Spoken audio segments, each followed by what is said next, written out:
Hello बच्चों, तो DK Jha commerce classes में आपका स्वागत है। आप मेरा डीके झा फेसबुक पेज देख रहे हैं। उसमें बहुत ही इंपॉर्टेंट चैप्टर हम शुरू किए हुए थे, ट्रायल बैलेंस। तो ट्रायल बैलेंस का हम कॉन्सेप्ट दे दिए थे कि जो लेजर से बनाया जाता है, माने खाता बही से तलपट तैयार किया जाता है, और तलपट के आधार पर ही हम अंतिम खाता भी बनाते हैं, जिसमें ट्रेडिंग अकाउंट, पीएल अकाउंट और बैलेंस शीट आता है।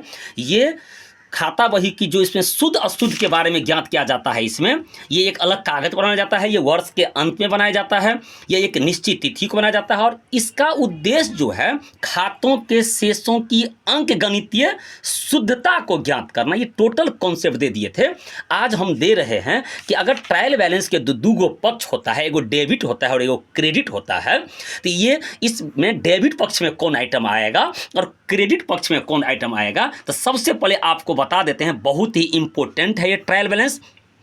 तो डेबिट पक्ष में आएगा आपको एसेट्स एंड प्रॉपर्टीज, जो भी एसेट्स एंड प्रॉपर्टीज होगा, और एक्सपेंसेस एंड लॉसेस। फिर देखिए, डेबिट साइड में एसेट्स एंड प्रॉपर्टीज आएगा, जो भी एसेट्स है, लैंड है, बिल्डिंग है, प्लांट है, मोटर है, फर्नीचर है, इन्वेस्टमेंट है, ये टोटल आ जाएगा। डेटर है, बीआर है, ये चाहे वो करेंट एसेट्स हो या चाहे वो फिक्स एसेट्स हो, ये टोटल आ जाता है डेबिट साइड में। इसके अलावा एक्सपेंसेस एंड लॉसेस आएगा, सैलरी है, रेंट है, रिपेयरिंग है, डेप्रिसिएशन है, इंश्योरेंस प्रीमियम है, ऑडिट फी है, ये जितना भी प्रिंटिंग है, स्टेशनरी है, रेंट है, ये टोटल एक्सपेंसेस एंड लॉसेस जो होगा वो डेबिट साइड में आएगा। तो फिर समझ जाइए, एसेट्स एंड प्रॉपर्टीज और एक्सपेंसेस एंड लॉसेस, जो भी खर्चा और घाटा होगा, उसको हम ट्रायल बैलेंस के डीआर में लिखते हैं। इसके अलावा ओपनिंग स्टॉक जो है वो तलपट के डीआर में लिखा जाता है, और क्लोजिंग स्टॉक को तलपट में सामान्यतः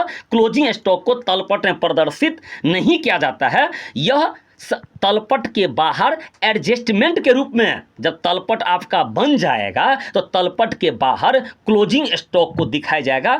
साधारण तौर पर हम क्लोजिंग स्टॉक को तलपट में नहीं दिखाते हैं, लेकिन जब किसी सवाल में जब बेचे गए माल की लागत दिया हो, जब बेचे गए माल की लागत यानी कि कॉस्ट ऑफ गुड्स सोल्ड दिया हो, बेचे गए माल की लागत दिया हो, कॉस्ट ऑफ गुड्स सोल्ड, और ओपनिंग स्टॉक भी दिया हो और क्लोजिंग स्टॉक भी दिया हो, किसी सवाल में तीनों चीज दिया हो, कॉस्ट ऑफ गुड्स सोल्ड भी दिया हो, ओपनिंग स्टॉक भी दिया हो और क्लोजिंग स्टॉक दिया हो, तो उस कंडीशन में कॉस्ट ऑफ गुड्स सोल्ड को हम डेबिट में लिखेंगे, कॉस्ट ऑफ गुड्स सोल्ड को डेबिट में लिखेंगे, और क्लोजिंग स्टॉक को भी डेबिट में लिखेंगे। उस कंडीशन में ओपनिंग स्टॉक को नहीं दिखाया जाएगा।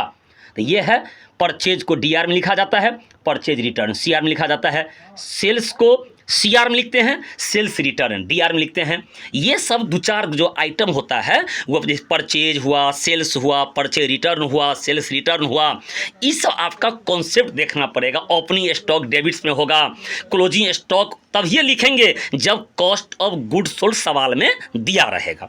अब ये हुआ डेबिट साइड का आइटम जो बताएं। क्रेडिट में क्या होता है, जो भी कैपिटल एंड लायबिलिटीज है, कैपिटल है, क्रेडिटर्स है, वीपी है, बैंक लोन है, बैंक अधिविकर्स है, आउटस्टैंडिंग एक्सपेंस है, इनकम रिसीव्ड इन एडवांस है, जो भी हम रिसीव्ड करते हैं, कैपिटल एंड लायबिलिटीज तो है ही, और उसके बाद इनकम एंड गेन, आय और लाभ, इनकम एंड गेन, जो प्रॉफिट एंड इनकम होगा, जिस चीज़ को हम रिसीव्ड कर रहे हैं, किराया प्राप्त, ब्याज प्राप्त, जो भी प्राप्त वाला आइटम जो होगा, इनकम और गेन वाला जो आइटम होगा, उसको सीआर में दिखाएंगे, और कैपिटल एंड लायबिलिटीज का जो आइटम दिया रहेगा उसको भी सीआर में दिखाएंगे। तो आप देख लीजिए, कैपिटल लायबिलिटीज में कौन कौन आइटम आता है, इनकम और गेन में कौन कौन आइटम आता है, एसेट्स एंड प्रॉपर्टीज में कौन कौन आइटम आता है, एक्सपेंसेस एंड लॉस में कौन कौन आइटम आता है, ये हुआ। और उसके बाद हम बता ही दिए हैं कि ओपनिंग स्टॉक ट्रायल बैलेंस के डेबिट में, क्लोजिंग स्टॉक कहीं पर नहीं, उस सवाल के बाहर एडजस्टमेंट के रूप में होगा। क्लोजिंग स्टॉक तभी दिखाया जाएगा जब सवाल में आपको कॉस्ट ऑफ गुड्स सोल्ड दिया हो, बेचे गए माल की लागत दिया हो, ओपनिंग स्टॉक दिया हो, क्लोजिंग स्टॉक दिया हो, तभी आपको उसको दिखाएंगे। देख लीजिए, हम आपको इंपॉर्टेंट नोट्स के बारे में बता देते हैं। ये 1 से लेकर 4 तक जो इंपॉर्टेंट नोट्स है उसको आप देख लीजिए, सब कॉन्सेप्ट आपका क्लियर हो जाएगा।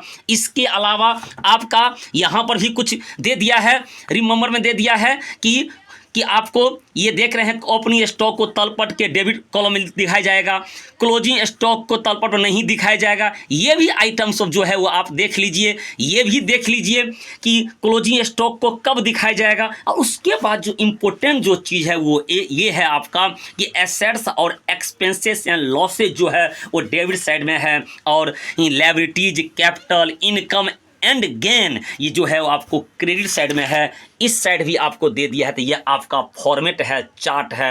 अगर आप फॉर्मेट आप देख लिए, कॉन्सेप्ट आपको बता ही दिए हैं, तो फिर आपका जब हम कल से सवाल स्टार्ट करेंगे जर्नल से, जब हम लेजर बताएंगे यहाँ पर ये कि आपको ट्रायल बैलेंस, जर्नल से लेजर, लेजर से ट्रायल बैलेंस, एक विधि ये है ट्रायल बैलेंस बनाने का। पहले जर्नल है, फिर लेजर है, जर्नल लेजर का कॉन्सेप्ट दे दिया है, तब ट्रायल बैलेंस से आए। एक है कि आपको जर्नल नहीं बनाना पड़ेगा, लेजर नहीं बनाना पड़ेगा, खातों का शेष दे ही दिया है, जिससे आपको सेकंड सवाल से है कि खातों का शेष दे ही दिया है, डायरेक्ट आपको ट्रायल बैलेंस बनाना है। सेकंड है, फोर्थ है, फिफ्थ है, इसमें क्या है, जर्नल नहीं बनाना पड़ेगा, लेजर नहीं बनाना पड़ेगा, खातों का शेष दिया है, डायरेक्ट आपको ट्रायल बैलेंस बनाना पड़ेगा। तो वीडियो को ज़्यादा से ज़्यादा शेयर कीजिए। फिर मिलते हैं नेक्स्ट वीडियो में।